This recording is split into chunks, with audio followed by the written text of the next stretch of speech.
Encore une fois de plus, shalom. Voilà, nous sommes encore là pour notre troisième et dernière vidéo sur comment préparer un message pour les enseignants de la parole de Dieu.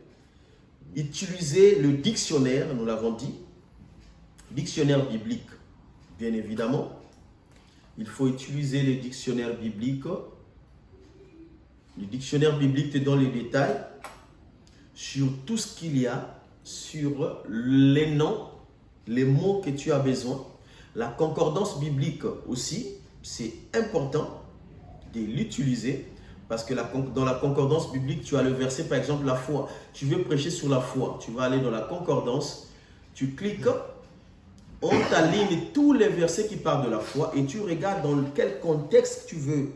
Et l'Esprit va te conduire pour donner le message sur la foi. Et le verset que ça va t'orienter et tu liras tout le texte de ce verset, y compris ce verset, pour comprendre la pensée, toujours la pensée du narrateur, celui qui a écrit ce passage. Donc il faut lire plusieurs livres liés à la Bible.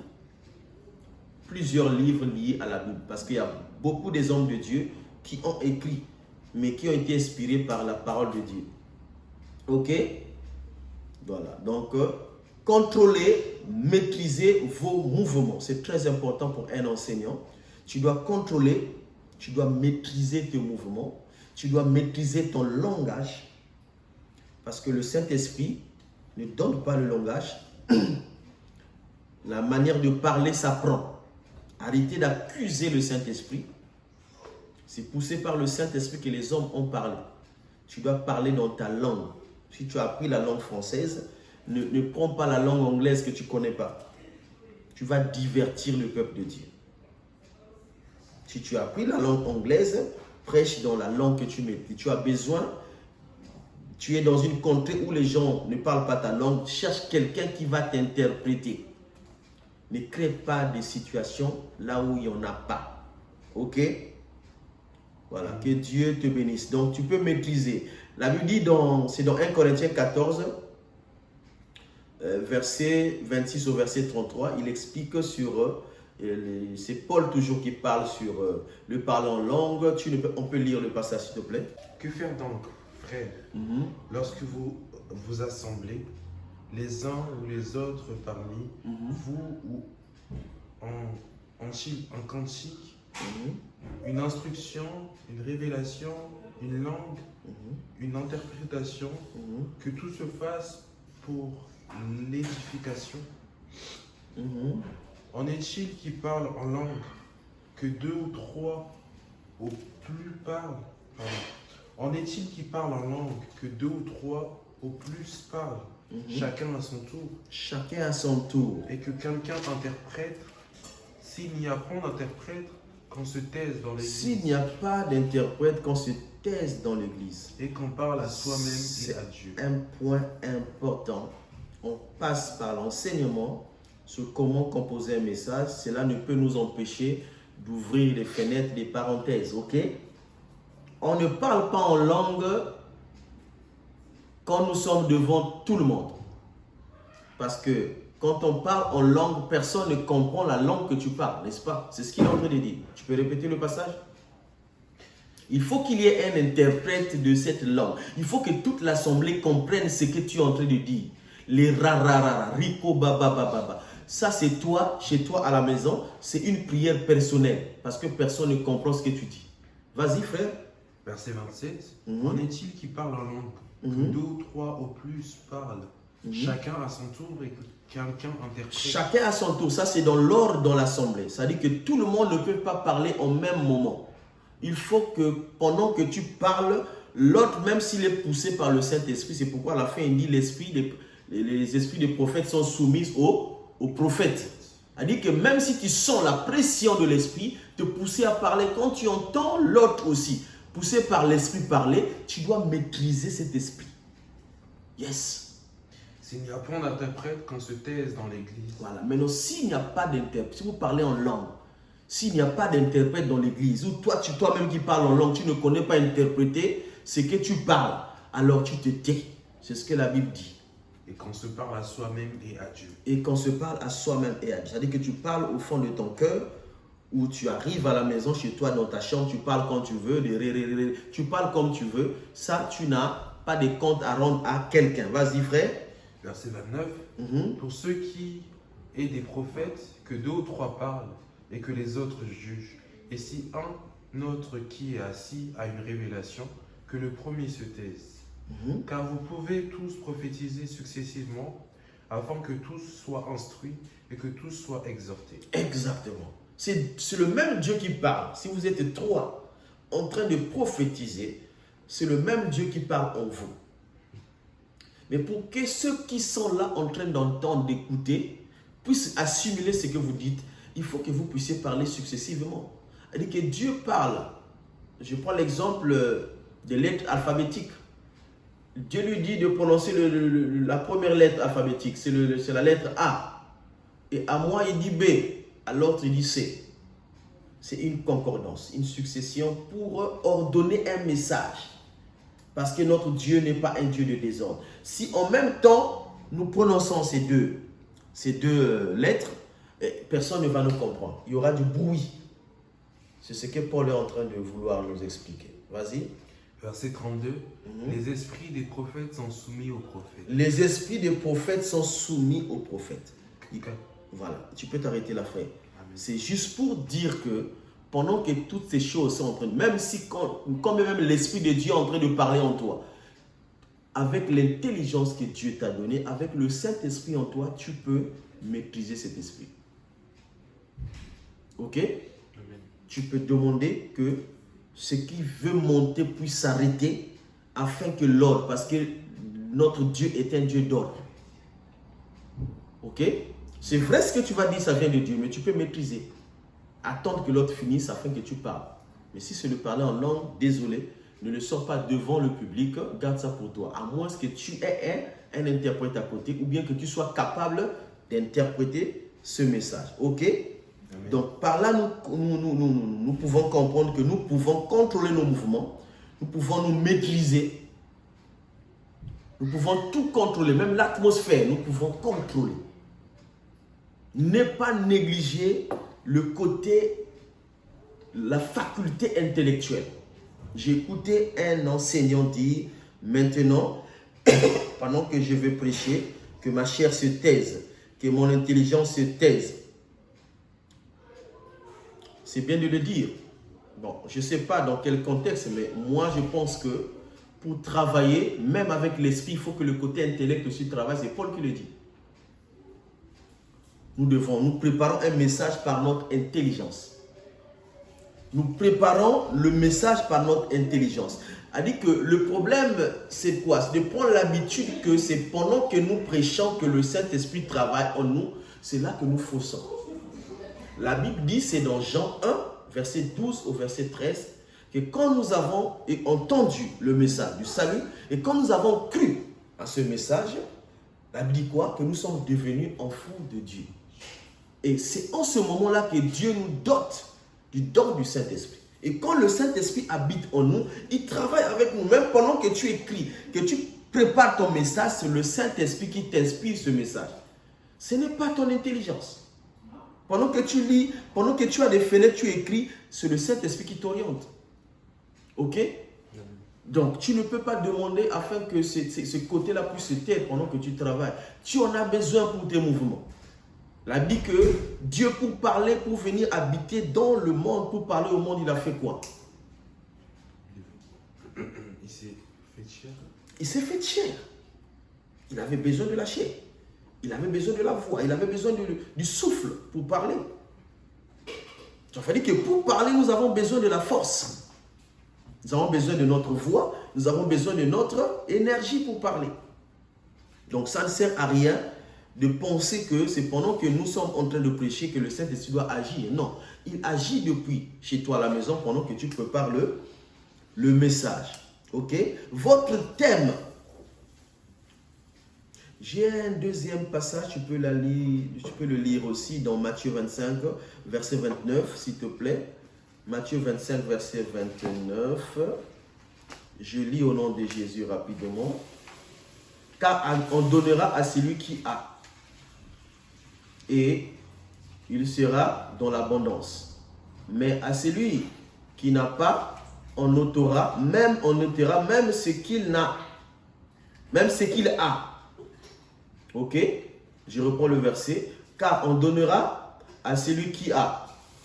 Et il sera dans l'abondance. Mais à celui qui n'a pas, on ôtera même ce qu'il a. Ok? Ça, c'est la conclusion dans la parabole des talents qui ont été donnés à 3 personnes.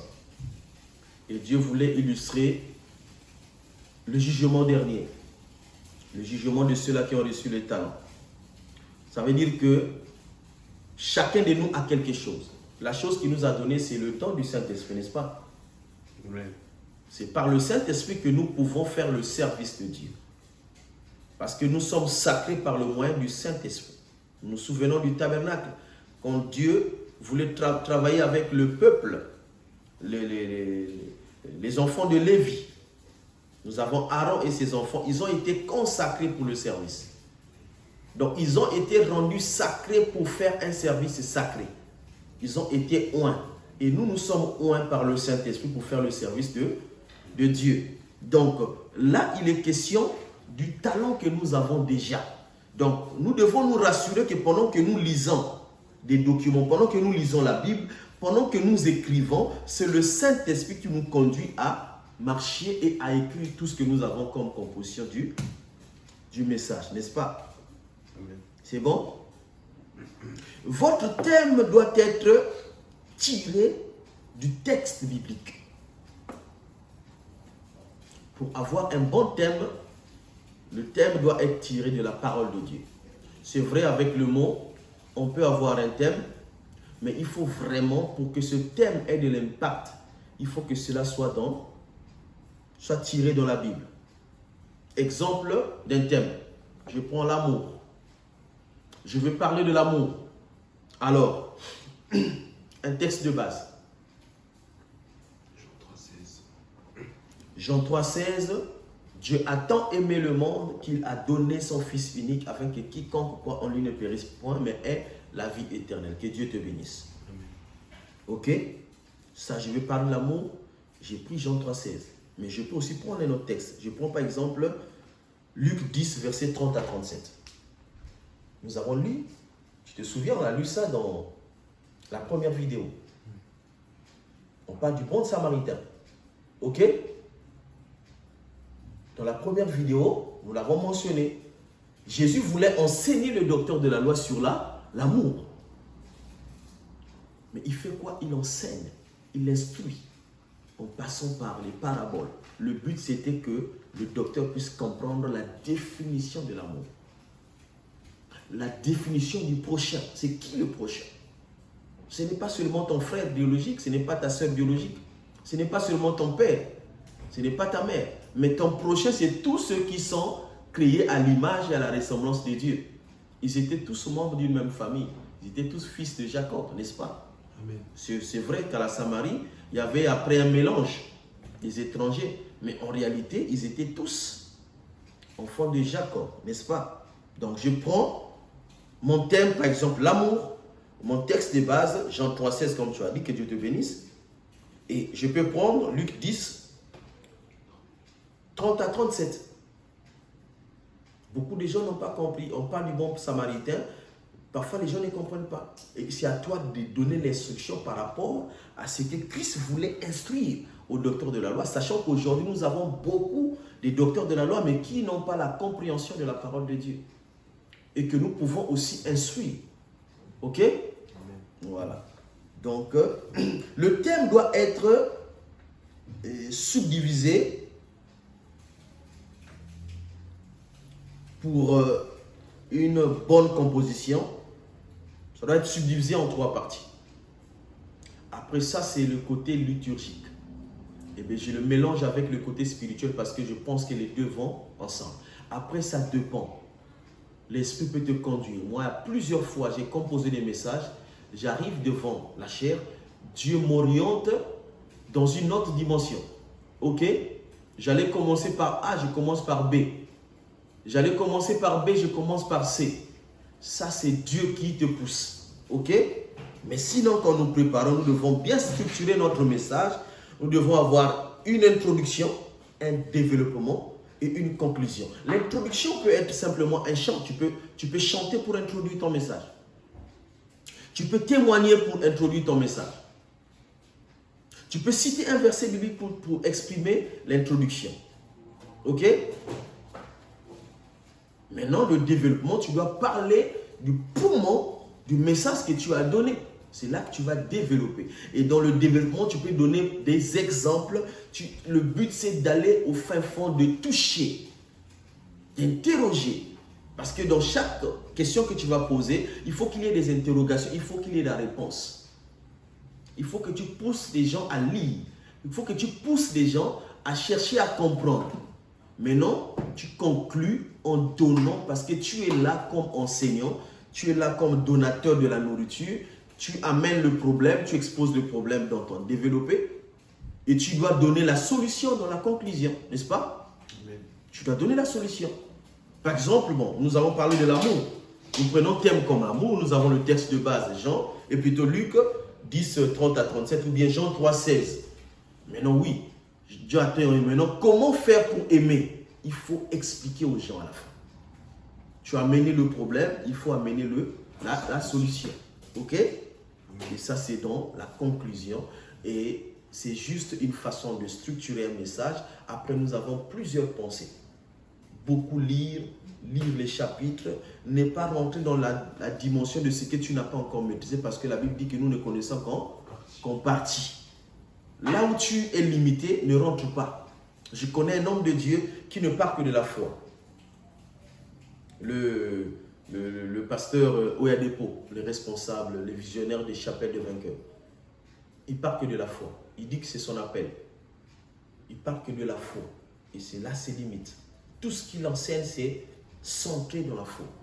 OK? Et nous aussi, nous devons être limités dans ce que nous avons. Si tu es appelé à enseigner sur un domaine, tu dois rester dans ce domaine-là. Ça ne peut pas t'empêcher de parler d'autres, de prêcher, mais quand tu veux enseigner, reste dans ce que Dieu t'a appelé. Jean-Baptiste était appelé pour la repentance. Son message était là, la repentance. Il n'a pas prêché autre chose. OK? Amen. Il est venu restaurer les cœurs des gens. Et quand il a parlé, son message était puissant parce qu'il était focalisé sur son appel. Il faut rester sur son appel. C'est ce que Paul nous dit. Quand nous courons, nous devons rester comme un athlète, suivre le couloir de notre marche et respecter l'objectif qui est là, la couronne de vie. Ne pas rentrer, ne pas être complexé parce que l'autre prêche ceci, l'autre enseigne ceci. Moi, je veux être comme lui. Non, vous n'avez pas. La Bible qu'il a donné à chacun selon le don de Christ. On n'a pas tous les mêmes dons. Il a fait les uns comme, les autres comme, les autres comme. Chacun de nous a un don. Il a donné à l'autre 5. Il a donné à l'autre 2. Il a donné à l'autre un seul talent. OK? 5, 2, 1. Mais tout c'est pour l'édification du corps de Christ. On peut lire un verset, frère. On peut lire un verset, ma soeur. Nous n'aurons pas automatiquement la même compréhension de ce verset. Parce que nous n'avons pas le même don, nous n'avons pas les mêmes appels. OK? Amen. Donc ça c'est pour la composition d'un message. Faisons très attention. Prenons du temps. Ce que je suis en train de donner maintenant là, je l'ai préparé depuis il y a une semaine. Pourtant, c'est des choses que j'avais déjà écoutées, j'ai même écrit. Mais il m'a fallu une semaine pour préparer ce message que je vais donner en peut-être 2 heures du temps, 1h30. OK? Amen. Donc, il faut beaucoup travailler, c'est rassurer que ce que je suis en train de donner comme matière, faire des recherches, être sûr de ce que tu dis. Et c'est ça, même si ce n'est pas beaucoup de choses, même si ça ne prend pas beaucoup de temps, mais être rassuré que j'ai dit des choses qui sont vraies parce que nous serons jugés par rapport à ce que nous disons. OK? Quelques conseils pour clôturer. Respecter les heures de repos. C'est très important. Nous avons aujourd'hui beaucoup d'enseignants qui tombent devant la chaîne. On pense que c'est la maladie, on pense que c'est parfois le surménage. Parce que bien aimé, composer un message, ça dépend du contexte. Je me connais, à un moment donné, je passais parfois, je dormais parfois pendant 2 heures, 3 heures du temps. Je ne pouvais pas fermer mes yeux tant que je n'avais pas une vérité, je n'avais pas la compréhension sur quelque chose. Je restais pendant des heures. Et j'ai vu comment ça allait affecter ma santé. Et donc, il faut respecter les horaires de sommeil. Il faut se reposer. Il y a un temps, la Bible dit qu'il y a un temps pour toutes choses.